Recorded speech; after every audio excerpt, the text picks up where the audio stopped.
Today we're talking about the herbicide Triclopyr and showing you how to use it safely at home. As always, remember that if you're using an herbicide, the label is the law, literally. That's right, Lindsay. The label is the law, and it contains a lot of information that is legally enforceable. So the label will tell you about how to store it, how to apply it, how to dispose of it, the precautionary statements, and first aid information, personal protective equipment, otherwise known as PPE, and what you need to do to protect yourself with that PPE and more. So do read that label. It's specific to each product. Triclopyr is one of the most commonly used herbicides in invasive plant management. It's a selective herbicide which primarily impacts dicots and is not as damaging to monocots. This means that Triclopyr is effective on most broadleaf and woody plants, like autumn olive or calorie pear. But it has a lower efficacy on grasses or other monocots such as bamboo or orchids. Triclopyr is also less damaging on conifers such as pine trees. Triclopyr is a type of herbicide known as an auxin mimic.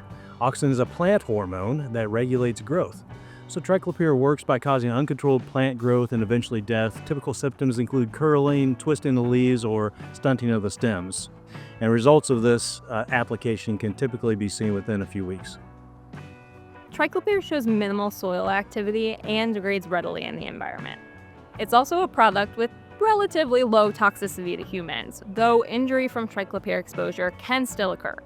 Triclopyr might cause skin irritation from prolonged or repeat exposure, and some of the more hazardous products can also cause eye irritation and permanent damage. Pay close attention to the signal word listed on the label, which describes how hazardous a product is through some method of exposure. The lowest signal word is a caution signal word, which means that the product is mildly hazardous. The next up is warning, which means that the product is moderately hazardous. And then the highest signal word is a danger signal word, meaning that the product is highly hazardous. This is why proper PPE is so important. There are several different formulations of Triclopyr, and each have their own uses and benefits. And so it's important to make sure that you're knowing what the different ones are and what's going to be best for you.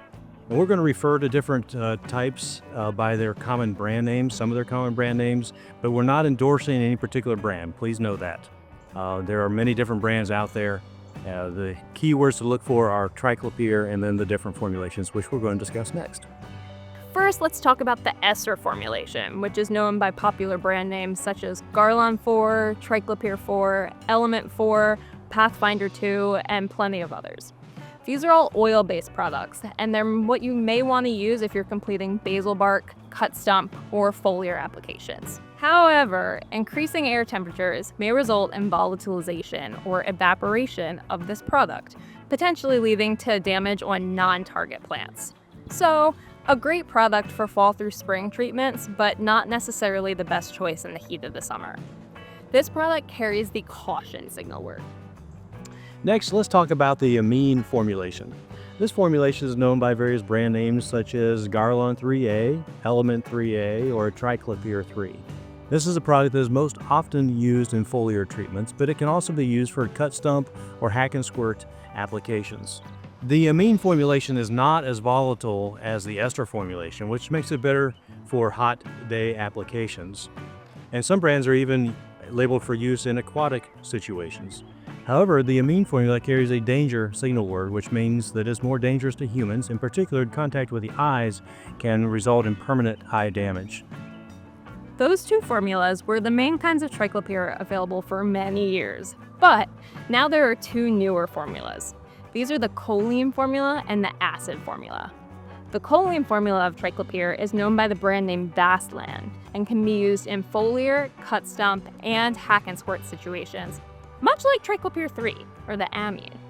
However, Vaseline carries a signal word of warning, making it less hazardous to the user than Triclopyr 3 or the Amine formulation would be. One of the newest formulations of Triclopyr products is an acid formula, and it's known by the brand name Tricera. And it's the only version of all these products that can be used for all application methods, which means the foliar spray, the cut stump, the basil bark, or the hack and squirt. And it carries the danger signal word. Okay, so we've talked about a lot of the chemicals. Every chemical has a label, and again, the label is the law. One of the very important pieces in the label is personal protective equipment, or PPE. Lindsay is wearing the personal protective equipment that is required for the Ester formulation, which is shoes, socks, long pants, long sleeves, and chemical-resistant gloves. All the other Triclopyr formulations that we have discussed also require eye protection. If you wear glasses, here's another option to protect your eyes. We know that was a lot of information, so let's recap. Right now, there are 4 Triclopyr formulations on the market. Those are the Ester, the Amine, the Choline, and the acid. It's important to know that they each differ in some way and can be used to accomplish different things. Determining what's right for you requires consideration of several factors, including target species, weather, size of the infestation, and more. So because of this, we recommend consulting with your local extension agent or forester to get expert advice. Once you've determined which product is best for you, the next step is learning how to safely mix it. We've covered that process in a separate video, linked in the description below. For more videos like these, be sure to subscribe and follow us on our other social media for more information on invasive plant management.